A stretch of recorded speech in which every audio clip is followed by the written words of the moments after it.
যে নবীজি বললেন পাঁচটা বিষয়ের আগে তোমরা পাঁচটা সময়ের আগে পাঁচটা সময়কে তোমরা গনিমত মনে করো। এর মধ্যে এক নম্বর নবী বললেন শাবাবাকা ক্বাবলা হারামিক, যেই যৌবনকালকে তোমরা গুরুত্ব দাও। যৌবনকালে যারা আল্লাহর ইবাদত করবে তারা বৃদ্ধ হয়ে গেলে সেই ইবাদত যদি নাও করতে পারে আল্লাহ সেই ইবাদতের সওয়াবটা, যেরকম নফল ইবাদত অনেক সময় দেখা গেছে আপনি বৃদ্ধ হয়ে গেলেন, এখন তো মসজিদে যাওয়া সম্ভব না, অনেক সময় বসে নামাজ পড়ার সময় তখন ইশারায় পড়লেন, তখন এই যে যৌবনকালে ইবাদতের কারণে আল্লাহ রাব্বুল আমিন বৃদ্ধ বয়সে ওই সওয়াবগুলো আপনাকে ফ্রিতে দিয়ে দিবেন। জোরে বলেন সুবহানাল্লাহ। এই জন্য যৌবনকালে যারা ইবাদত করবে রাসূল সাল্লাল্লাহু আলাইহি ওয়াসাল্লাম বলেন 7 শ্রেণীর মানুষকে আল্লাহ রব্বুল আলামিন আরশে আজিমের নিচে ছায়া দান করবেন কিয়ামতের ময়দানে, যেদিন সূর্য থাকবে মাথার অর্ধ হাত উপরে, নিচে থাকবে তামা, 50,000 বছর সেখানে মানুষ দাঁড়িয়ে থাকবে। আর যারা যৌবনকালে আল্লাহর ইবাদত করবে এদেরকে আল্লাহ রাব্বুল আলামিন আরশে আজিমের নিচে সেদিন ছায়া দান করবেন। এই গেল এক। দ্বিতীয় নম্বরে আল্লাহর নবী বললেন সিহাতাকা ক্বাবলা সাকামিক, সুস্থ থাকা অবস্থায় আল্লাহর গোলামি করো। অসুস্থ হয়ে যাওয়ার আগে যদি মানুষ অসুস্থ হয়ে যায় খাওয়া দাওয়া ভালো লাগে না, যদি মানুষ অসুস্থ হয়ে যায় নামাজ পড়তে আগের মতো শক্তি পায় না, চলাফেরা করতে পারে না, চাকরি করতে পারে না, ক্ষেত খামারে যেতে পারে না, গাড়িতে উঠতে পারে না, নিজে নিজে একা একা চলতে পারে না, মানুষের যখন জ্বর আসে অথবা অন্যান্য যে কোনো অসুস্থতার ভিতরে যখন মানুষ পড়ে যায় তখন মানুষ সুস্থতা কত বড় নিয়ামত তখন সেই ব্যক্তি টের পেয়ে যায়। সুস্থতা এত বড় নিয়ামত। এই যে খাচ্ছেন রুচি, মুখে রুচি দান করছেন কি আল্লাহ। এই তো গত নভেম্বরে এমন অসুস্থ হলাম, খেতে পারি না, প্রায় 3-4 দিন টানা 3-4 দিন খাবার না খেয়েছিলাম। একটা অবস্থায় আমি শুধু চিন্তা করলাম আল্লাহ সুস্থতা কত বড় নিয়ামত, কমপক্ষে যে খাবার খেতে পারি এটাই যে আমার কত বড় নিয়ামত। যা খাই তাই তিতা লাগে, কি লাগে? তিতা লাগে। কি আর খাবো, খাবারই খেতে পারি না। তো এই যে নবীজি বললেন সুস্থ থাকা অবস্থায় অসুস্থ হওয়ার আগে আল্লাহর এই নিয়ামত থেকে গনিমত মনে করো। 3 নম্বরে নবী বলছেন গিনাকা ক্বাবলা ফাকরিক, টাকা পয়সা যদি থাকে আল্লাহর রাস্তায় ব্যয় করো, যেথায় সেথায় টাকা পয়সা খরচ করবা না, কারণ টাকা পয়সা আল্লাহ রাব্বুল আলামিন সবাইকে দেয় না। সবাইকে দেয় নাকি? আপনি ইচ্ছা করলে কি টাকা কামাতে পারবেন? না। আবার অনেকে জন্ম থেকে সোনার চামিচ মুখে নিয়ে বড় হয়, বাপের সম্পদ খেয়ে সন্তান শেষ করতে পারে না, এমন ধনীও আছে না নাই? এমন ধনীও আছে। সুতরাং নবী বললেন এই সম্পদ আল্লাহ তোমাকে দান করলেন, এই সম্পদের যথা ব্যবহার তুমি করবা। টাকা পয়সা সকাল বেলার ধনী তুমি, ফকির সন্ধ্যা বেলা। টাকা পয়সা আজ আছে কাল নাও থাকতে পারে, এমন রোগ হতে পারে যেই রোগ হলে পরে হসপিটালের বেডে আপনি শুয়ে থাকবেন, আইসিইউর বিল লক্ষ লক্ষ টাকা আসবে, জমি বিক্রি করে দিবেন, আপনার হাতে ভিক্ষার থলে পর্যন্ত আল্লাহ উঠায় দিতে পারে কি পারে না? সেটা আল্লাহর, সেই ক্ষমতা আল্লাহর আছে না নাই? আছে। নবী বললেন 4 নাম্বার ফারাগাকা ক্বাবলা শুগলিক, অবসর থাকা অবস্থায় ব্যস্ত হওয়ার আগে আল্লাহর গোলামি করো। কারণ মানুষ দিন যত যায় তত অবসর হয় না, তত ব্যস্ত হয়। কি হয়? আমার এক উস্তাদ ছিলেন প্রায় 7-8 বছর আগে, ওনার কাছে আমি হেদায়েতুন নাহু পড়েছি। হুজুর আমাকে বলতেন, আমাদের ক্লাসে বলতেন, যখন তোমার 2 পাও যেথায় খুশি সেথায় যাও, যখন তোমার 4 পাও ভাত কাপড় দিয়ে যাও, যখন তোমার 6 পাও আব্বু তুমি কোথায় যাও। কথার মিনিংসটা আপনারা বুঝেছেন? অর্থ বুঝছেন? আপনার 2 পা, আপনি একা, এখন বিয়ে শাদী করেন নাই, এখন যেখানে মানুষ দিয়ে ঘুরেন, শুধু খেলাধুলা করতে, লুডো খেলতে খেলতে সারা রাত চলে যায়, র্যাকেট খেলতে খেলতে সারা রাত, সেটা ঠিক। আর যারা বিবাহিত এরা এত সহজে র্যাকেট খেলতে পারে না, এত সহজে লুডো খেলতে পারে না, বউ ফোন দিয়ে যেত এত রাতে কই কই কই গেছো, ঠিকটা ঠিক বলেন। তখন 4 পাও একটু ব্যস্ততা বাড়ে, তখন এই 4 পাওয়ের দায়িত্ব আপনার নেওয়া লাগে। এখন যখন আবার আপনার সন্তান যখন হলো, এখন 6 পাও হয়েছে, আর একটা হইলে এখন 8 পাও হয়েছে। আব্বু কই যাও, চকলেট আনবা, মজা আনবা, আইসক্রিম আনবা, চিপস আনবা, নানান ধরনের আবদার তার, ঠিক না বে ঠিক? এই তো জীবন। আর মানুষ যত দিন যায় তত তার কাজ বাড়ে বাড়ে আর বাড়ে, ভাবে যে এই তো 5 বছর বিদেশ থাকবো, টাকা কামাই পরে শেষ, কিন্তু না, এরপরে দেখে আরো ব্যস্ততা বেড়ে গেছে। যেদিন সে ব্যক্তি কবরে চলে যায়, সেদিন সেই ব্যক্তি কবরে যাওয়ার পরে তার ব্যস্ততা শেষ, আর তাকে আর কারো প্রয়োজন হয়, আর কারো প্রয়োজন নেই। এখন খবরে গিয়ে কেউ বলবে না আব্বা কেমন আছো, 2 লাখ টাকা দাও তো একটু মার্কেট করতে যাবো, আর কেউ বলবে না, বলবে আর বলবে না। তখন দেখবেন অন্য জায়গা থেকে তার এই জিনিসগুলো তার যা প্রয়োজন তা আল্লাহ ব্যবস্থা করে দিচ্ছে। কারণ আল্লাহ কারো না কারো মাধ্যমে দুনিয়াটা নিজাম রেখেই আল্লাহ দুনিয়া পরিচালনা করবেন। বলছিলাম এই 4টা।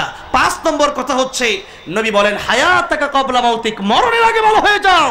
মরণের পরে ভালো হওয়ার কোনো সুযোগ, শুধু মরণের পরে না, শেষ টাইম সেই মুহূর্ত পর্যন্ত যখন আপনার মৃত্যুর গড়গড়া শুরু হয়ে যাবে। নবী বললেন গড়গড়া যখন শুরু হয়ে যাবে, মালাকুল মউত যখন এই রূহটাকে কবজ করতে টান দিবেন, এখন যখন আপনি তা আল্লাহকে বলবেন আল্লাহ ভালো হয়ে গেছি, এখন আর তওবা কাজ হবে না। ফেরাউন বলেছিল মৃত্যুর সময় আনানাল মুসলিমিন, আল্লাহ বলেছিলেন আল আন, এখন আর কাজ হবে না। এখন ভালো হয়ে কি করবা? ভালো হওয়ার দরকার এখন। জোরে বলেন ঠিক না ঠিক? এখন ভালো হতে হবে। তাই বলছিলাম নবী বলেছেন মান মাতা ফাকাদ কামাত কিয়ামাতুহু, মানুষ যখন মরে যায় তখনই তার কিয়ামত শুরু হয়ে যায়। মানুষ যদি ভালো হয় তার সুন্দর একটা মরণ হয়, আর মানুষ যদি নাফরমান হয়, মুশরিক হয়, কাফির বেঈমান হয়, তাহলে তার মৃত্যু একটা জীবন্ত বকরির চামড়া টেনে ছিঁড়লে যতটা বেশি কষ্ট হয়, এর চেয়ে বেশি কষ্ট তার হয়ে যায় মৃত্যুর সময়। আর কার মৃত্যু কোন সময় হয়ে যাবে আমরা কেউ জানি।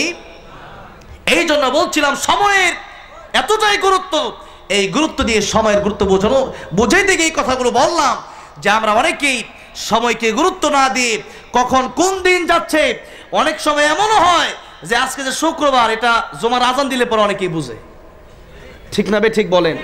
ওইটাও অনেকের মনে থাকে না, কবে শুক্রবার কবে শনিবার।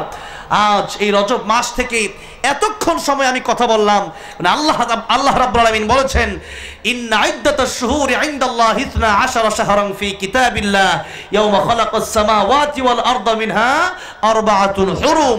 আল্লাহ রাব্বুল আলামিন যেদিন আসমান জমিন সৃষ্টি করেছেন সেদিন থেকে আল্লাহর গণনায় মাস কয়টা? 12টা। 12টা মাস কে সৃষ্টি করছে? আল্লাহ নিজে বলছেন আমার গণনায় 12টা মাস। 12 শাহরান ফি কিতাবিল্লাহ, আল্লাহর গণনায় 12টা মাস। কয়টা মাস? এই জানুয়ারি ফেব্রুয়ারি যারা করছে আল্লাহর কাছে দেখেই করছে, এরপরে পৌষ মাঘ এগুলো যারা করছে এটা আল্লাহর কাছে দেখেই করছে।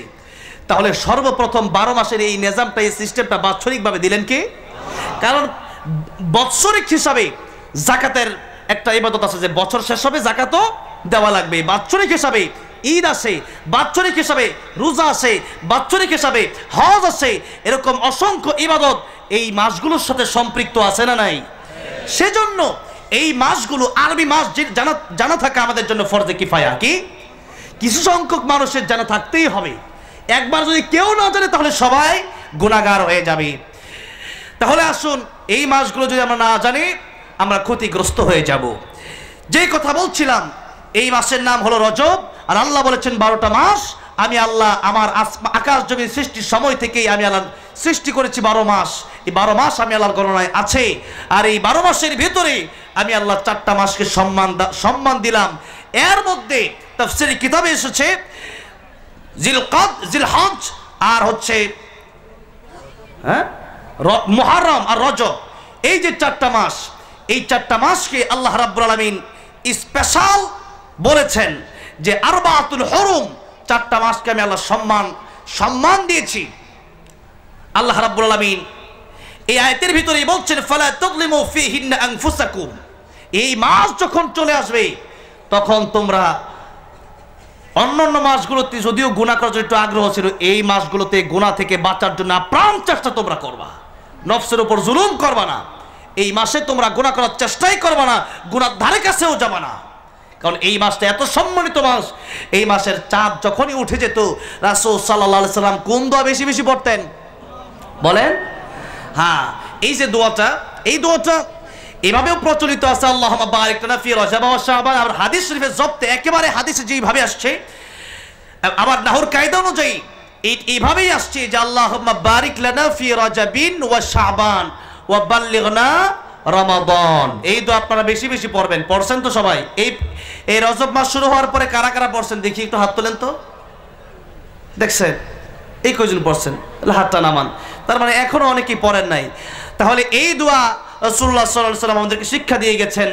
কারণ সামনে রমজান মাস আসতেছে, রাসূলুল্লাহ সাল্লাল্লাহু আলাইহি ওয়াসাল্লাম দোয়া করতেন, আয় আল্লাহ রমজান পর্যন্ত হায়াত বাড়ায় দেন, কারণ যেই মাসে নফল করলে ফরজের সওয়াব, ফরজ করলে 70টা ফরজের সওয়াব, আর আল্লাহ এমন রাত রেখেছেন, হায়াত তো আমাদের কম, এমন উপহার, এমন সিস্টেম আল্লাহ রাব্বুল আলামিন অন্য কোন উম্মতের জন্য রাখেন নাই। লাইলাতুল কদরি খায়রুম মিন আলফি শাহর, হাজার হাজার মাসের চাইতেও এত উত্তম একটা রাত আল্লাহ দিলেন এই মানুষকে, যে এক রাত ইবাদত করবে হাজার হাজার মাসের সওয়াব আল্লাহ দান করবেন। সুবহানাল্লাহ, জোরে বলেন। তাই রাসূল করিম সাল্লাল্লাহু আলাইহি ওয়াসাল্লাম আল্লাহর কাছে দোয়া করতেন, আল্লাহুম্মা বারিক লানা ফি রাজাবিন ওয়া শাবান, আয় আল্লাহ রজবে আর শাবানে আপনি আমাদেরকে বরকত দান করেন। আর রমজান মাসে, রমজান মাস পর্যন্ত বাল্লিগনা রমাদান, আপনি আমাদেরকে পৌঁছায় দেন। রমজান মাস পর্যন্ত বেঁচে থাকলে এত ইবাদত করা সম্ভব হবে যে হাজার হাজার বছর, হাজার হাজার মাস বেঁচে থাকলে যে ইবাদত করা সম্ভব হতো না, এই ইবাদত একটা রাতে করা সম্ভব হবে। সুতরাং ওই একটা রাত জীবনে একবার যে পেয়ে গেল, সেই ব্যক্তির হাজার বছরের চাইতেও বেশি জীবন পেয়ে গেল। সুবহানাল্লাহ, আমি হাজার বছর কেন বললাম, এখানে হাজার হাজার মাস, কত হাজার মাস আল্লাহ ভালো জানে, এই জন্য হাজার হাজার মাস। তাহলে সেখানে আল্লাহ যে কত নেকি, কত সওয়াব দান করবেন সেটা আল্লাহ ভালো জানে। এই জন্য সেই রোজার ব্যাপারে এসেছে সাওমুলি ওয়া নাজজি বিহি, অন্য বর্ণনা এসেছে ওয়া নাউজা বিহি। আল্লাহ এক বর্ণনা এসেছে যে রোজার পুরস্কার আমি আল্লাহ নিজ হাতে দেব, আরেক বর্ণনা এসেছে যে ব্যক্তি রোজা রাখলো তার পুরস্কার আমি আল্লাহ নিজেই হয়ে গেলাম। সুবহানাল্লাহ। কেউ যদি বলে তোমার কি লাগবে, যদি 500 টাকা লাগবে, এটা এক বিষয়, এটা হলো না, যা লাগবে, কি লাগবে, আমি নিজেই তোমার হয়ে গেলাম, তোমার যা লাগবে সবই আমি দেব। জোরে করুন সুবহানাল্লাহ। আল্লাহ ওয়া আনা উজজা বিহি, আমি আল্লাহ তার হয়ে যাই।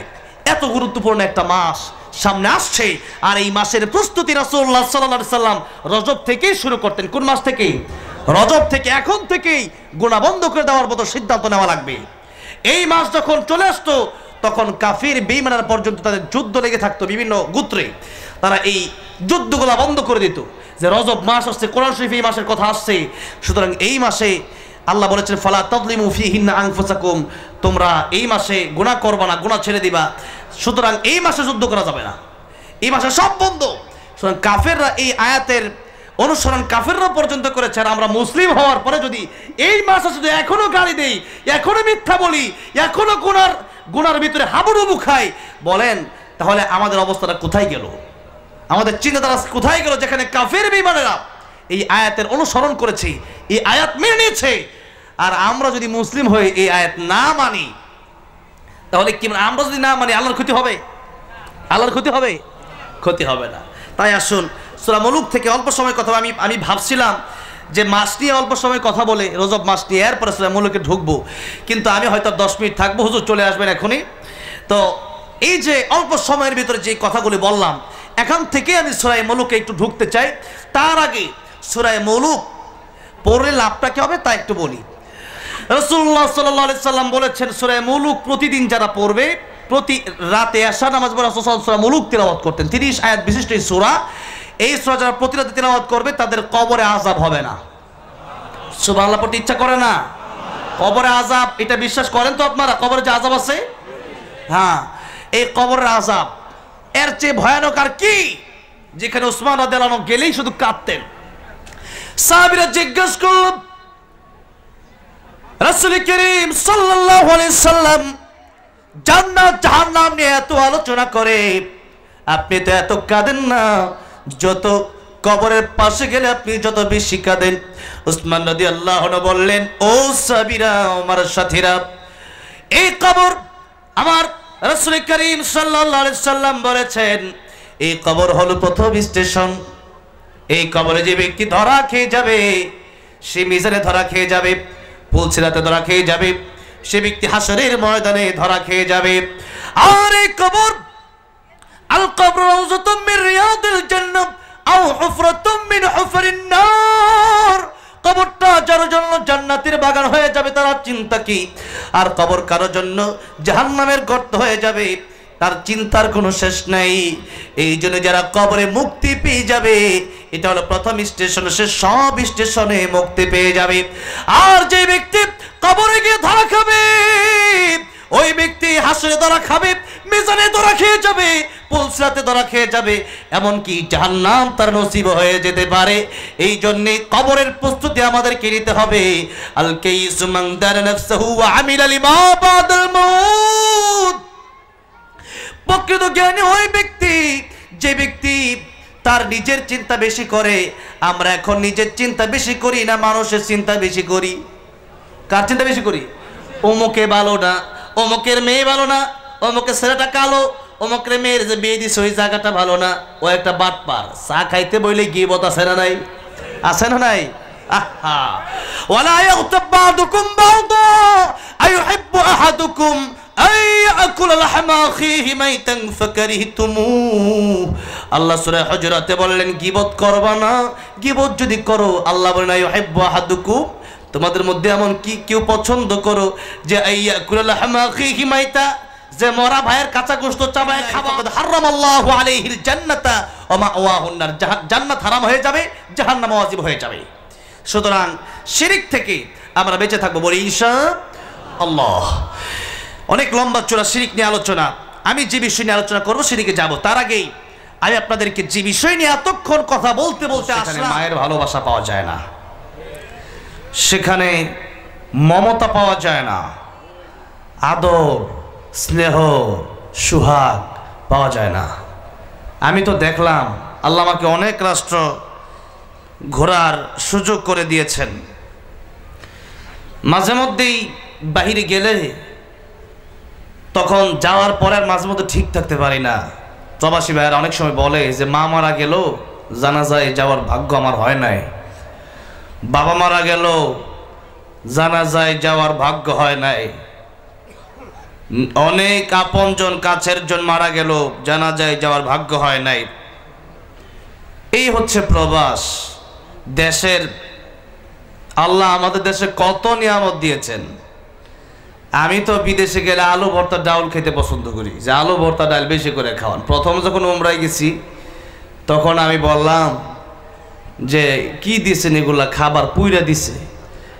আমি বললাম আলু ভর্তা ডাউল আছে নাকি? বললো হ্যাঁ আছে। আমি কই বাঙালি হোটেলও আছে? আমরা বললো। তাই আমি দেখলাম হ্যাঁ। তো তখন বললাম আলু ভর্তা যতদিন আসি একসাথে থাকবো, তখন আলু ভর্তা ডাল ছাড়া কিচ্ছু খাবো না আমি। কথাটা বুঝছেন তো? এই যে আমাদের দেশের একটা মানে শান্তি, নিজের মাটির মায়া, নিজের মায়ের মায়া, নিজেদের আত্মীয় স্বজনদের ভালোবাসা, ওইটা বিদেশে নাই। প্রবাস আমি বলি এটা দুনিয়ার একটা কবর।